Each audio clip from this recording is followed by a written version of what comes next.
Hello friends, good morning everyone. कैसे हैं आप सब? आई होप आप सब बहुत अच्छे होंगे, स्वस्थ होंगे, मस्त होंगे और बहुत अच्छे से अपनी स्टडी को कर रहे होंगे। फ्रेंड्स, मैं भी यहाँ अच्छी हूँ और बहुत अच्छे से अपनी स्टडी को मैनेज कर रही हूँ।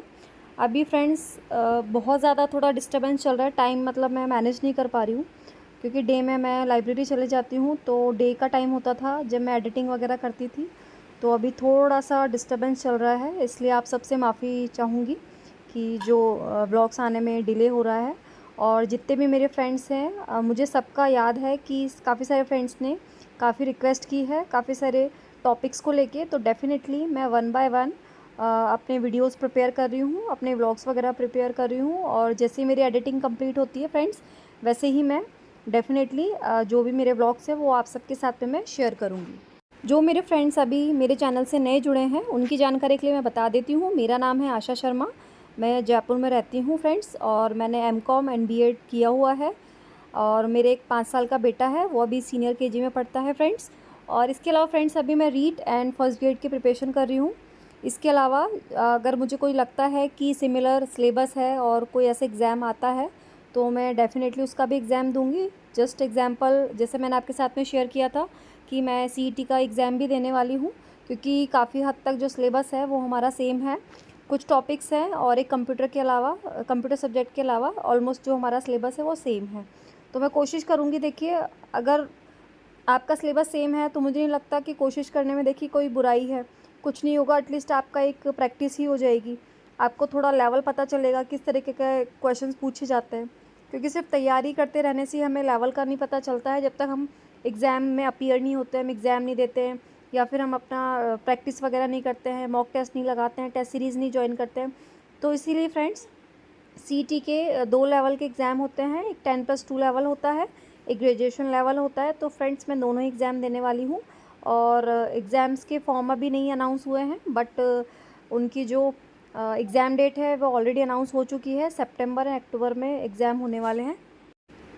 सो फ्रेंड्स हमें हमेशा देखिए कोशिश करते रहना चाहिए जितनी भी हम कर सकते हैं। बाकी होना ना होना देखिए भगवान के हाथ में है, हमारे जो कोशिश है उसके हाथ में कि हम कितना हार्ड वर्क कर पाते हैं, है ना।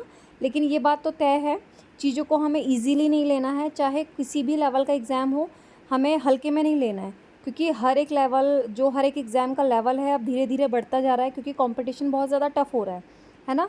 तो आपकी जो भी प्रिपरेशन है, जो भी आपकी स्ट्रैटेजी है, उसे आप कंटिन्यू फॉलो करते रहिए, ठीक है। आप कुछ चैप्टर को या कुछ सिलेबस को कंप्लीट करके खुश मत होइए कि मेरा सिलेबस हो चुका है, डेफिनेटली मेरी जॉब लग जाएगी।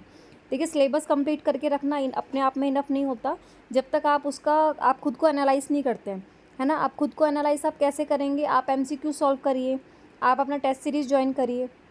जब तक आपको यकीन नहीं हो जाता कि हाँ, अगर मैंने टॉपिक पढ़ा है और इस टॉपिक के मैं मोस्टली क्वेश्चंस को सॉल्व कर सकती हूँ या कर सकता हूँ, तो देखिए तब तक पढ़ने में मज़ा नहीं है, तब तक हम प्रिपेयर नहीं हैं एग्ज़ाम देने के लिए, ठीक है। तो इसीलिए फ्रेंड्स अभी हमारे पास काफ़ी अच्छा वाला टाइम है। चाहे सीईटी बोलूँ, सीईटी के लिए तो काफ़ी कम टाइम बचा है अभी। जैसे कि मैं बात करूँ रीट की, फर्स्ट ग्रेड की या सेकंड ग्रेड की, तो अभी हमारे पास काफ़ी अच्छा टाइम है, क्योंकि एज सच अभी कोई भी डेट हमारे लिए हमारे सामने अनाउंस नहीं हुई है कि इस डेट को हमारा एग्ज़ाम होगा। बस पॉसिबिलिटीज़ बताई जा रही हैं। तो उन पॉसिबिलिटीज़ के चलते हुए हमें जितना भी टाइम मिल रहा है तो उसे हमें भरपूर प्रयोग करते हुए और बहुत ही अच्छे से हमारे जो भी वीक सब्जेक्ट हैं या जो भी आपका सिलेबस हो चुका है तो आप उसे रिवाइज़ करिए, रिवीजन करिए। तो इस तरीके से आप अपनी प्रिपरेशन को कंटिन्यू रखिए, किसी भी रीज़न से आप छोड़िए मत और आप उसमें गैप मत लाइए, क्योंकि एक बार जब गैप आ जाता है तो वापस से रीस्टार्ट करने में हमारा बहुत सारा जो टाइम है वो लग जाता है और हमें बहुत ज़्यादा एफ़र्ट लगाने पड़ते हैं। क्योंकि देखिए अभी आप अपना स्टडी कर रहे हैं तो अभी आपका एक रूटीन बना हुआ है, तो अगर आप रूटीन में स्टडी करेंगे तो आपको इतना ज़्यादा प्रॉब्लम नहीं आएगी। लेकिन अगर आप उसे थोड़ा सा गैप दे देंगे, 1 डे का, 2 डे का या फिर 1 वीक का, तो आपको इतने ज़्यादा एफर्ट लगाने पड़ेंगे और दुनिया भर के एक्सक्यूज़ेज़ आपके सामने आ जाएंगी। जस्ट लाइक मैं संडे से करूँगी, या फिर मैं चलो ये काम करके आ जाती हूँ उसके बाद मैं स्टार्ट करूँगी, या फिर नहीं नहीं फर्स्ट से स्टार्ट करेंगे, 1 अगस्त से या 1 सितंबर से, ठीक है। या फिर हम डे देखने लग जाते हैं कि हम मंडे से करेंगे और वेडनेसडे से करेंगे, बहुत अच्छा डे होता है एंड ऑल, ठीक है। इस तरीके के हम एक्सक्यूज़ेस लगाने लग जाते हैं। तो देखिए कोई भी बहाने नहीं लगाने, क्योंकि अभी हम मैच्योर हो चुके हैं। क्योंकि जो भी अगर हम बहाने लगा भी रहे हैं तो देखिए इससे मतलब प्रॉब्लम किसको होगी, हमें ही होगी, ठीक है, क्योंकि हमें किसी को सबूत नहीं देना है, हमें खुद को एनालाइज़ करना है कि अगर हम डिले भी कर रहे हैं, अगर हम गैप भी ला रहे हैं, अगर हम बहाने भी लगा रहे हैं, तो उससे लॉस हमारा है, किसी और का नहीं है ना। तो और हमें पूरी कोशिश करनी चाहिए कि हमें अपना लॉस नहीं करना है किसी भी कीमत पे, क्योंकि ऑलरेडी आपको पता है कि हम कितना ज़्यादा लॉस हमारी लाइफ में कर चुके हैं, है ना। इतने सारे ईयर हैं वो हम अपनी लाइफ के ऑलरेडी वेस्ट कर चुके हैं, ठीक है, कुछ ना करके। तो भगवान ने अगर अभी आपको चांस दिया है, अपॉर्चुनिटी दी है, तो मतलब थैंकफुल होके, ब्लेस्ड फील करके हमें बहुत ही अच्छे तरीके से अपना जो टाइम है उसे यूटिलाइज़ करते हुए हमें बहुत अच्छे तरीके से अपनी स्टडी को मैनेज करना है।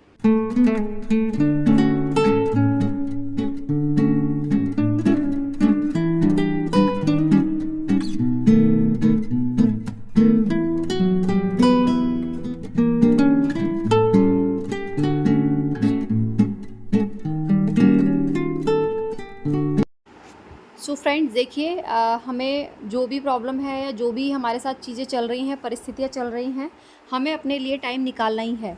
और देखिए अगर आप एक बार टाइम निकालना स्टार्ट करेंगे तो आप खुद देखेंगे कि आपको काफ़ी अच्छा वाला टाइम मिलने लगेगा, ठीक है। क्योंकि आज तक क्या हुआ था कि हमने सिर्फ बहाने लगाए थे कि हमारे पास टाइम नहीं है, हमें ये काम करना होता है, हमें बच्चों को देखना होता है, उन्हें पढ़ाना होता है, हमें घर का काम करना होता है एंड ऑल, ठीक है। लेकिन अभी आप ये सोचिए कि मेरी देखिए सिचुएशन यही है और लाइफ टाइम सिचुएशन यही रहेगी, मतलब रिस्पॉन्सिबिलिटीज़ और ज़्यादा बढ़नी है, कम नहीं होगी, है ना। तो अब आपको देखना है कि खुद से प्लान करिए कि मैं कैसे अपना टाइम निकाल सकती हूँ, कैसे मैं अपने टाइम को कट आउट कर सकती हूँ, मैनेज कर सकती हूँ, कैसे मैं अपना स्टडी का जो शेड्यूल है बना सकती हूँ, कितना टाइम मैं कहाँ से सेव कर सकती हूँ। तो वो चीज़ें देखिए हमें देखनी है। और फ्रेंड्स यकीन मानिए, ये पर्सनल एक्सपीरियंस किया हुआ है, जब आप एक बार निकालना स्टार्ट करेंगे टाइम, तो डेफिनेटली आप देखेंगे कि पहले ही टाइम कहाँ जा रहा था। अभी जो आप इतना टाइम अपनी स्टडी को दे रहे हैं, तो इतना जो टाइम है आपका पहले वेस्ट हो रहा था, चाहे किसी से फ़ोन पे बात करने में, चाहे रील्स देखने में, चाहे किसी अदर वर्क में, है ना। लेकिन अभी आपने क्या किया है, वो टाइम अपना सेव करके स्लोली और आपने उस टाइम का भरपूर प्रयोग किया है, बहुत अच्छे तरीके से उसे यूटिलाइज़ किया है और अपने लिए यूटिलाइज़ किया है, ठीक है। बाकी जो हमारा पूरा डे होता है 24 हम सबके लिए लगा देते हैं, ठीक है, लेकिन कुछ आवर्स आप अपने लिए निकालिए और उसमें बहुत अच्छे से स्टडी करिए। क्योंकि देखिए हम सब लोग बोलते हैं कि हमें इतना टाइम नहीं मिलता है ना, हम कहाँ से टाइम निकालें एंड ऑल, ठीक है। लेकिन आप ये सोचिए, जब जितनी भी फीमेल होती हैं, जब उनकी जॉब लग जाती है तब भी तो सब मैनेज करते हैं, है ना। उन्हें घर का काम भी करना होता है, उन्हें कोई इतना एज सच उतना ज़्यादा कोई सपोर्ट नहीं करता है। किसी की फैमिली बहुत अच्छी होती है, फैमिली मेम्बर बहुत सपोर्टिंग होते हैं, तो थोड़ी बहुत हेल्प कर देते हैं, बट एज सच उन्हें खुद को ही सब कुछ हैंडल करना होता है।